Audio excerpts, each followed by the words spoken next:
In this video, we will learn the concept of central limit theorem. Central limit theorem states that when independent random variables are added, their properly normalized sum tends towards a normal distribution, or you can call it as a bell curve. Now, these independent variables themselves need not be normally distributed. They could have any distribution, but when they are added, their sum tends towards a normalized Gaussian distribution. Where will this central limit theorem be used? What are its applications? Central limit theorem is widely used in statistics, especially hypothesis testing or confidence intervals, etc. Or it is being applied even in machine learning to observe the patterns in the data, etc.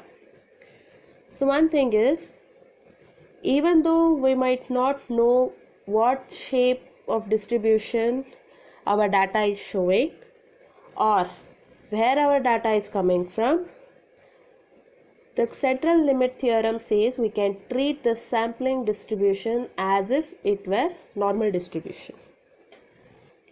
Now we will look into the proof for central limit theorem based on sum of independent and identically distributed random variables. Here the independent and identically distributed random variable be x and the sum be w. Then we already know the expression for sum of IID random variables. Let me just write that down.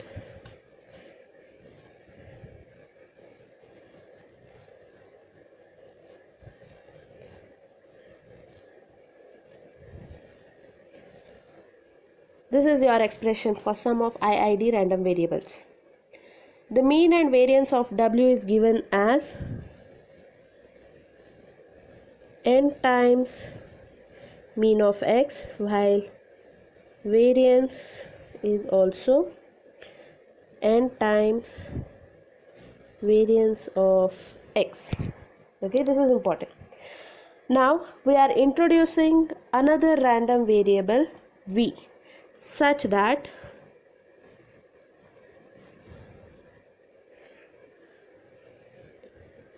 v is given as w minus mu w divided by sigma w. Let's substitute our w, mu w and sigma w. What do you get? You get summation I is 1 to n xi minus n mu x divided by root n sigma x. Now if you take out the constant, that's 1 by root n, let me just write down.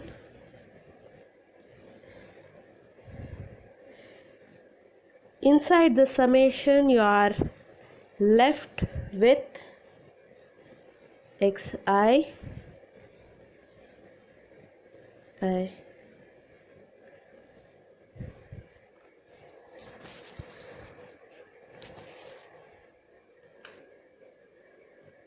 this bracket term you can initialize to another random variable zi. So 1 by root n summation I is 1 to n zi.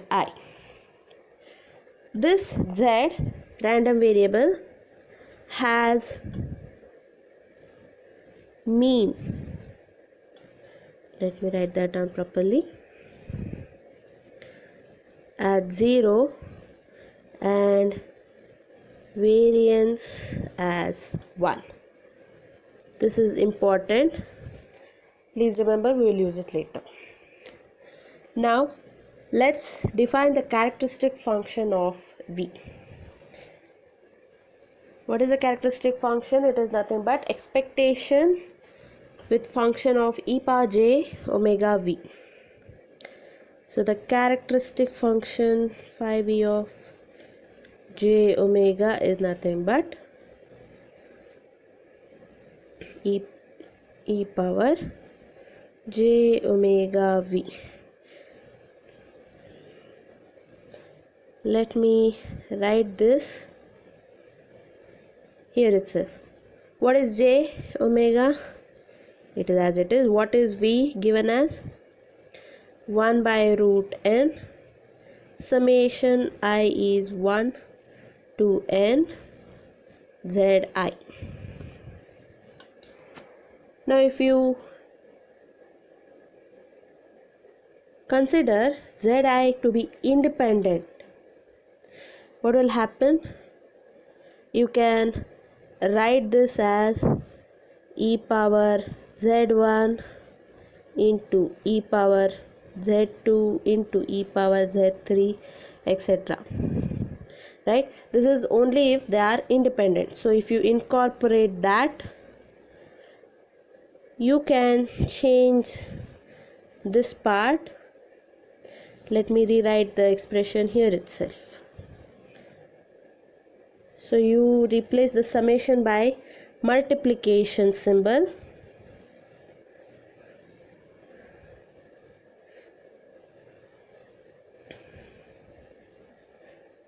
Chalo.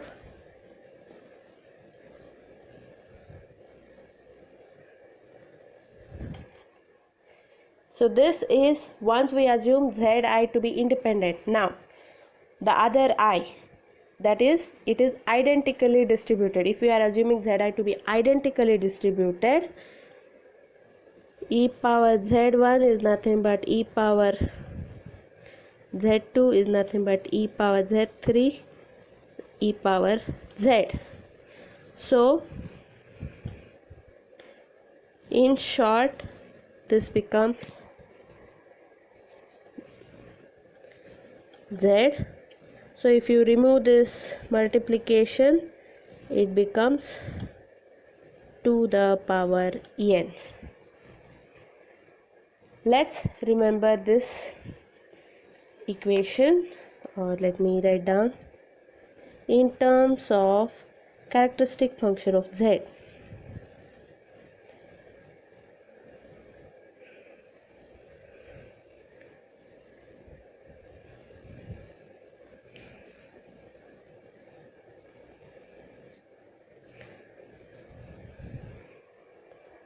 This is your equation for characteristic function of random variable v.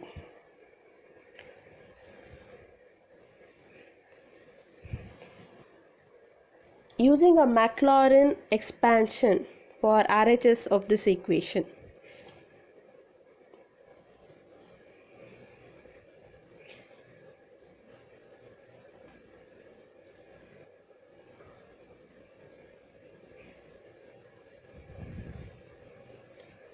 for this part we can write as phi z of h, where your h is nothing but j omega by root n.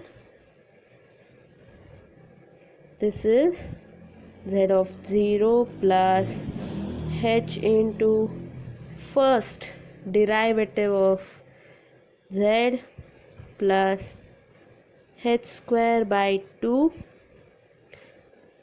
double derivative of z plus r3. Here your h is j omega by root n and r3 is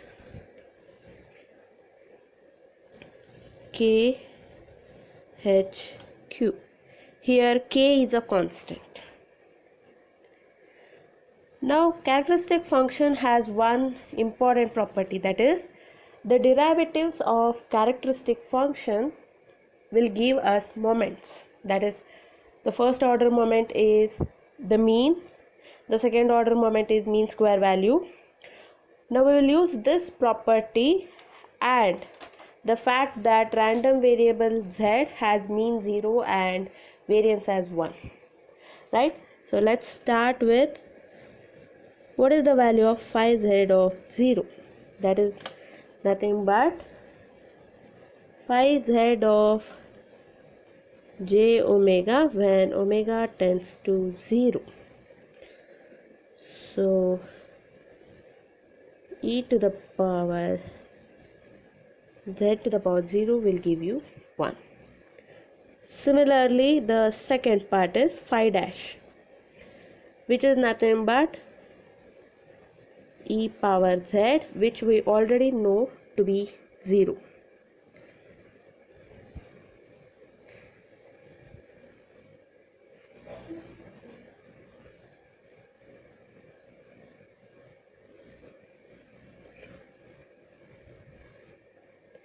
Let me write down for second derivative.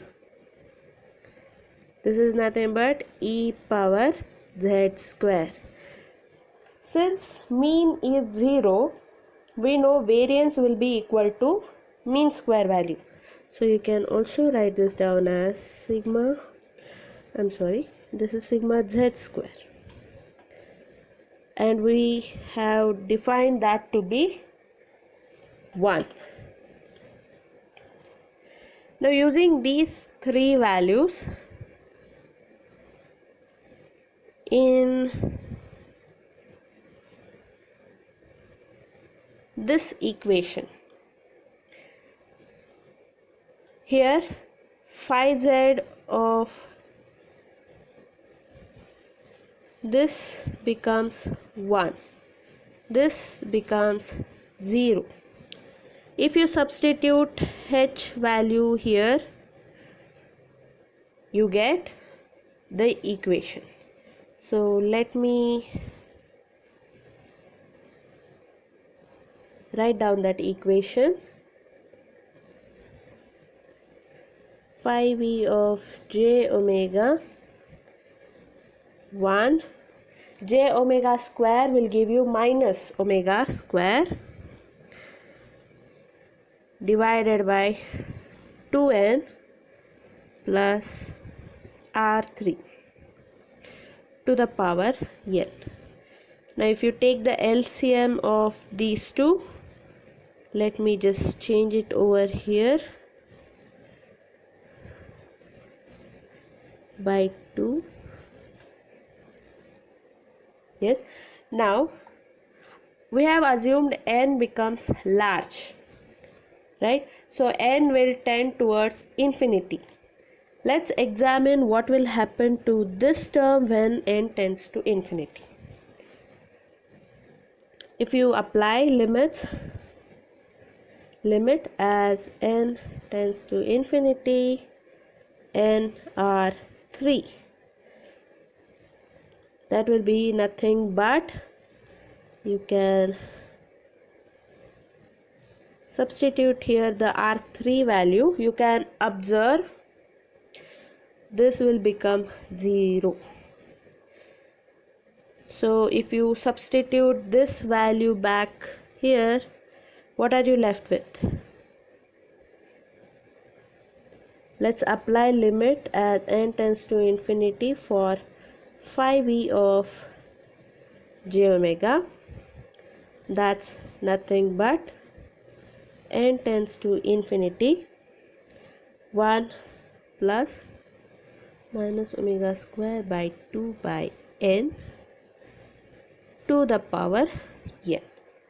We will use a result of limits from calculus. Okay, that result says limit as n tends to infinity 1 plus a by n to power n is nothing but e power a. You can see the similarities between these two equations, right? Using this, what is our a over here? A is nothing but minus omega square by 2. So that becomes minus omega square by 2.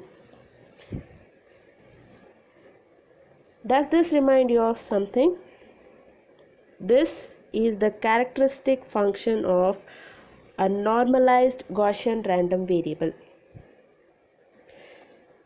So you started out with summing the independent and identically distributed random variable x, but at the end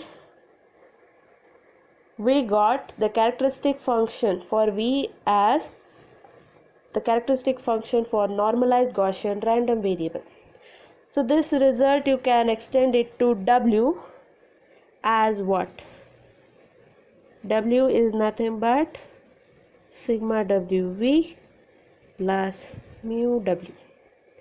And if you want to do averaging, if you consider the average random variable to be Y, then 1 by n summation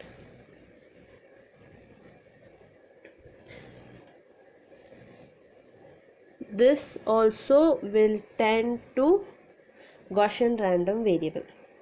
So to summarize the concept of central limit theorem, if the mean and variance exist for the arbitrary independent and identically distributed random variable x, then W and Y become Gaussian random variables as n tends to infinity.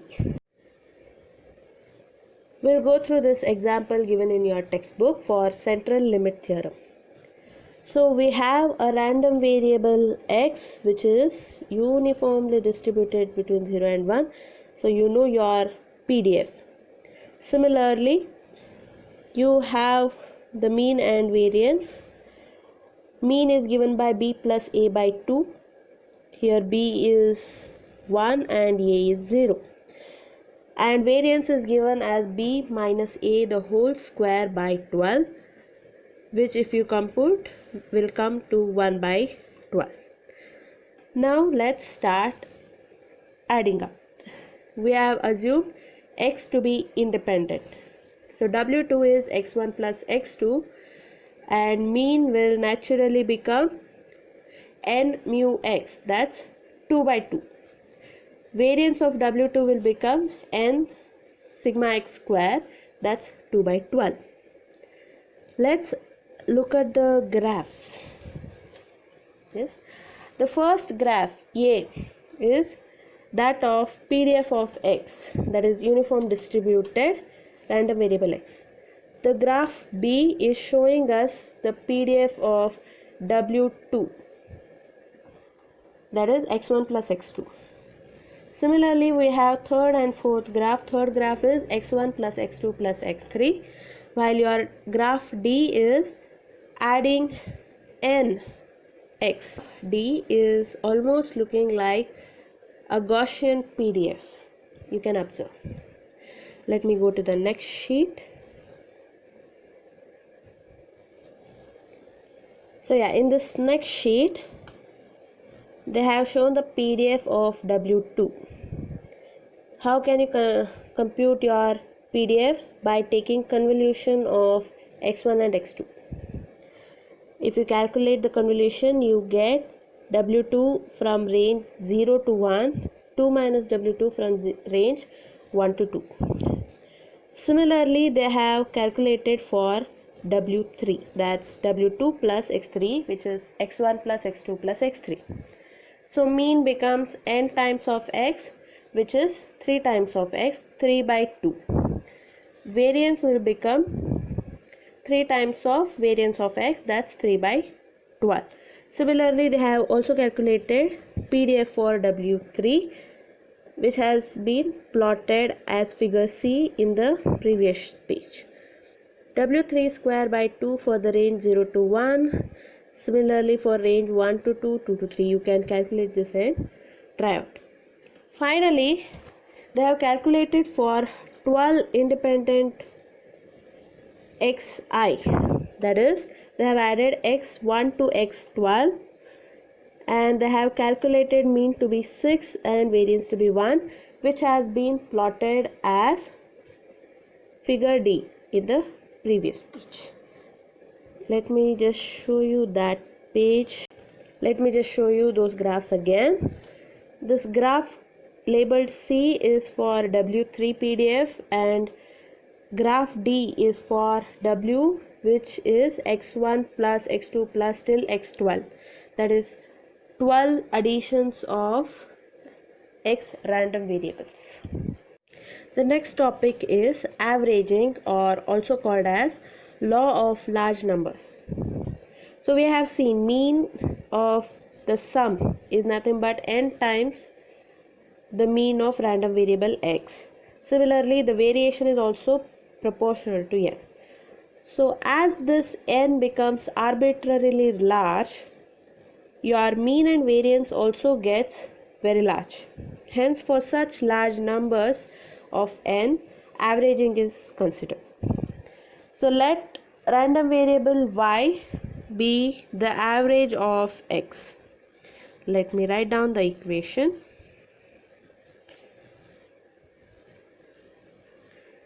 Into n xi. Yes. If you take this n inside, you can write this as n by n.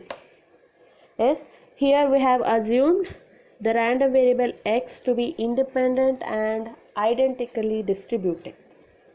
So we will compute the mean and variance for x and y both.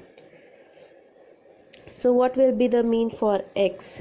Since we don't have x anymore, it's xi by n. Since they are identically distributed, you can write that as x by n. That will become mu x by n. This is by linearity property of expectation operator. Similarly, variance of xi by n can be written as variance of x by n becomes variance of x by n square. Now, to compute the mean and variance of y, mu y is nothing but n times expectation of x by n, which is mu x by n. So mean of y and x remain the same.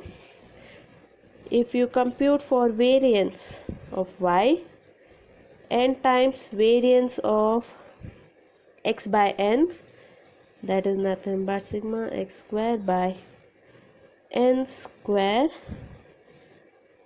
So n and the square gets cancelled. You are left with variance of x by n.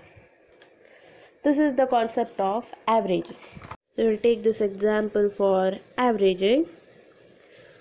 We have a random variable x with the mean as 4 and variance as 1.5. So let's calculate for w first. W is sum of IID. So let's consider 150 xi. What will be the mean of w? It is n into mu x. So 150 into 4, if you calculate that, comes to 600. Similarly, variance of w is n into variance of x. So 150 into 1.5, that's 225. Now coming to the actual example for y. Consider y is equal to average. So 1 by 150 summation I is 1 to 150 xi. So for this, mu y is equal to mu x, which will be 4. What about variance? Variance actually reduces by n. So that's nothing but sigma x square by n, that's 1.5 by 150, which comes around 0.01. Yes.